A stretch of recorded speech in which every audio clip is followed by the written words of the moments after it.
സങ്കീർത്തനം 33-ാം അധ്യായത്തിലെ 7-ാമത്തെ വചനം. കർത്താവ് സമുദ്രജലത്തെ ഒരുമിച്ച് കൂട്ടി അതിൻ്റെ ആഴങ്ങളെ കലവറയിൽ സംഭരിച്ചു. പ്രിയപ്പെട്ടവർ, ഒരിക്കൽ സമുദ്രത്തെപ്പറ്റി പഠിക്കുന്ന ഒരു ശാസ്ത്രജ്ഞൻ ഈ വചനം വായിക്കാനിടയായി. ഈ വചനം വായിക്കുമ്പോൾ ഈ ഭാഗം അദ്ദേഹം ശ്രദ്ധിച്ചു. കർത്താവ് ആഴങ്ങളെ അതിൻ്റെ കലവറയിൽ സംഭരിച്ചു. അപ്പോൾ അദ്ദേഹം ഈ വചനം അനുസരിച്ച് സമുദ്രത്തെപ്പറ്റി കൂടുതൽ ആഴങ്ങളിൽ പഠിക്കാൻ തുടങ്ങി. അപ്പോൾ അദ്ദേഹത്തെ അതിശയിപ്പിച്ച രണ്ട് കാര്യങ്ങളുണ്ടായിരുന്നു. ഒന്ന്, ഇന്ത്യൻ മഹാസമുദ്രം പോലെ വലിയ വലിയ സമുദ്രങ്ങളിൽ കിലോമീറ്ററുകളോളം ആഴങ്ങളുള്ള ഗർത്തങ്ങളുണ്ട്. അദ്ദേഹം കണ്ടെത്തി.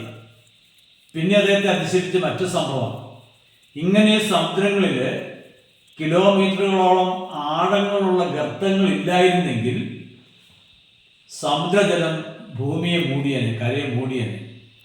ഇത് അദ്ദേഹത്തെ ഒത്തിരി അതിശയിപ്പിച്ചു.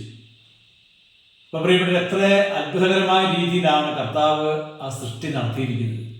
അങ്ങനെ ഇല്ലായിരുന്നെങ്കിൽ ഭൂമി മൂടപ്പെട്ടത്. ഇതുപോലെ ഞാൻ ഒരിക്കൽ ജോബിന്റെ പുസ്തകം അതിൻ്റെ 28-ാമത്തെ അധ്യായത്തില് 5-ാമത്തെ വചനം വായിച്ചു. അവിടെ ഇങ്ങനെയാണ് എഴുതിയിരിക്കുന്നത്: ഭൂമിയിൽ നിന്ന് ആഹാരം ലഭിക്കുന്നു, എന്നാൽ അതിൻ്റെ അതോ ഭാഗം അഗ്നിയാൽ എന്ന പോലെ തിളച്ചു മറിയും. നമ്മൾ സ്കൂളിൽ പഠിച്ചിട്ടുണ്ട്, ഭൂമിയുടെ അടിയിൽ തിളച്ചു മറിയുന്ന ലാവയാണ്. ഇതൊക്കെ എത്രയോ നൂറ്റാണ്ടുകൾക്ക് മുമ്പ് ശാസ്ത്രീയമായി യാതൊരു പുരോഗമനവും ഇല്ലാത്തൊരു കാലഘട്ടത്തിലാണ് ദൈവത്തിൻ്റെ വചനം പറയുന്നത്, ഇതാ അതിൻ്റെ അധോഭാഗം അഗ്നിയാൽ എന്ന പോലെ തിളച്ചു മറിയുക.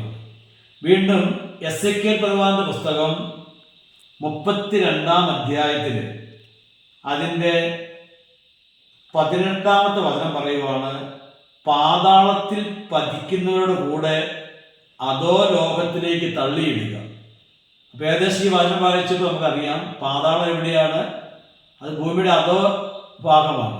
അപ്പം ഈ അധോ ഭാഗത്ത് എന്താണെന്നുള്ളത് വ്യക്തമായി ജോബിൻ്റെ പുസ്തകത്തിൽ നമ്മൾ കണ്ടു. അവിടെ തിളച്ചു പറയുന്ന അഗ്നിയാണ്. നമ്മുടെ കർത്താവായ ഈശോ വിശുദ്ധ മർക്കോസിൻ്റെ സുവിശേഷം അതിൻ്റെ 9-ാമത്തെ അധ്യായത്തിൽ, മാർക്കോസിൻ്റെ സുവിശേഷം 9-ാം അധ്യായത്തിൽ 44-ാമത്തെ വചനം ഈശോ പറയുവാണ്. 48-ാമത്തെ വചനം ഈശോ പറയുവാണ്: പുഴു ചാകാത്തതും തീ കെടാത്തതുമായ നരകത്തെ പറ്റി. പുഴു ചാകാത്തതും തീ കെടാത്തതുമായ നരകത്തെ പറ്റി. യൂഥിത്തിൻ്റെ പുസ്തകം 16-ാം അധ്യായത്തിൽ അതിൻ്റെ 17-ാമത്തെ വചനം പറയുവാണ്: വിധി ദിനത്തിൽ സർവശക്തനായ കർത്താവ് അവരോട് പ്രതികാരം ചെയ്യും, അവരുടെ ശരീരത്തിലേക്ക് തീയും പുഴുക്കളും അയക്കും. ഈശോയുടെ പറഞ്ഞില്ലേ, പുഴു ചാകാത്തതും തീ കെടാത്തതുമായ നരകത്തെ പറ്റി. യൂഥത്തിൻ്റെ പുസ്തകം യേശുവിന് പറയുന്നത് എത്രയോ നൂറ്റാണ്ടുകൾക്ക് മുമ്പ് എഴുതപ്പെട്ടതാണ്. അപ്പോൾ പാതാളം എന്താണ്, നരകം എന്താണെന്നൊക്കെ മനസ്സിലായി. പ്രിയപ്പെട്ടവരെ, ബൈബിളിലെ ഓരോ സംഭവങ്ങളും ശാസ്ത്രീയമായി പറയുമ്പോൾ അതൊന്നും കൂടെ ഉറപ്പിക്കുകയാണ്.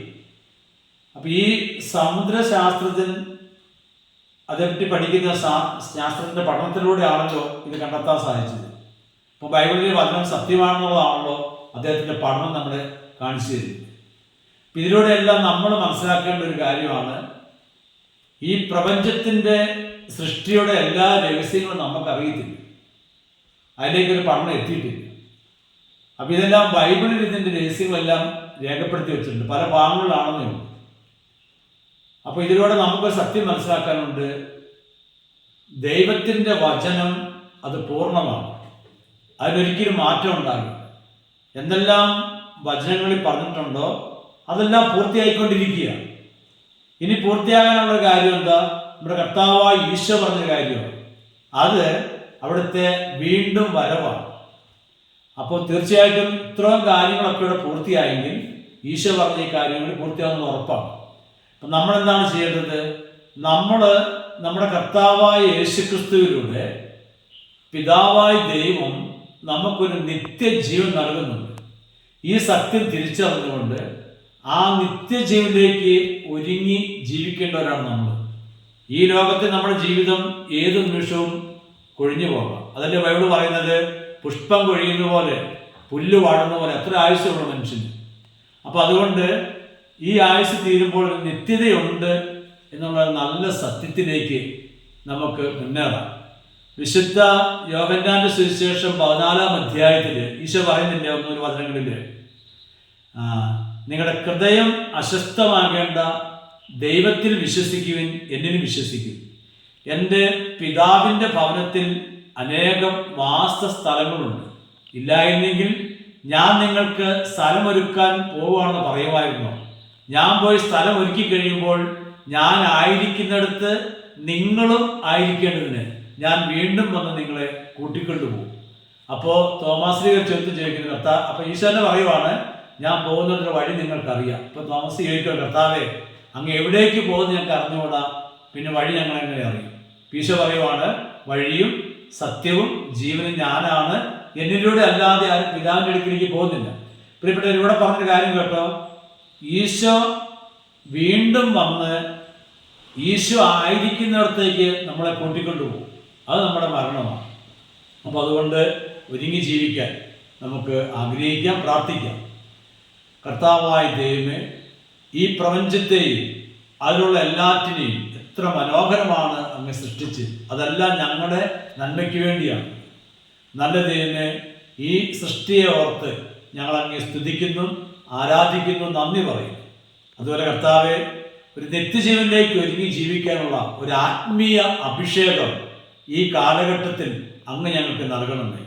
പരിശുദ്ധാത്മാവിലൂടെ വീണ്ടും ഒരു പെന്തക്കോസ്ത അഭിഷേകം നൽകിക്കൊണ്ട് നിത്യജീവനിലേക്ക് ഒരുങ്ങുവാൻ ഞങ്ങളെ ഓരോരുത്തരെയും അനുഗ്രഹിക്കണമേ. ആമേൻ.